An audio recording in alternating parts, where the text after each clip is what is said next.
దాహం వేస్తే అమృతం లాంటి నీళ్లు ఈ వ్యాధి వచ్చిన వాళ్ళకి ఎందుకు నరకం చూపిస్తాయో తెలుసా మావా? ఎందుకంటే ఈ ర్యాబిస్ వైరస్ డైరెక్ట్గా మన బ్రెయిన్లోని నర్వస్ సిస్టమ్ని హైజాక్ చేస్తుంది.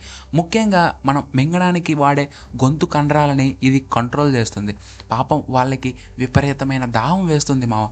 కానీ నీళ్ళ గ్లాస్ చూడగానే లేదా తాగడానికి ట్రై చేయగానే ఆ గొంతులోని కండరాలు వాటంతటా అవే మెలికలు తిరిగిపోయి గొంతుని గట్టిగా బిగించేస్తాయి. ఆ టైంలో ఊపిరి ఆడదు. ఒక్క చుక్క నీళ్లు గొంతు దిగినా సరే ప్రాణం పోయే అంత పెయిన్ వస్తుంది. అందుకే ఆ నొప్పిని తట్టుకోలేక నేలను చూస్తూనే గజగజా వణికిపోతారు. చివరికి పరిస్థితి ఎంత దారుణంగా మారుతుందంటే నోట్లో ఊరే సొంత లాలాజలం కూడా మింగలేక నోటి నుండి నొరగలు కక్కుతూ పిచ్చిగా ప్రవర్తిస్తూ చనిపోతారు మావా. గుర్తుపెట్టుకో మావా, ప్రపంచంలో సిమ్టమ్స్ మొదలయ్యాక 100% డెత్ రేట్ ఉన్న ఏకైక వ్యాధి ఇదే.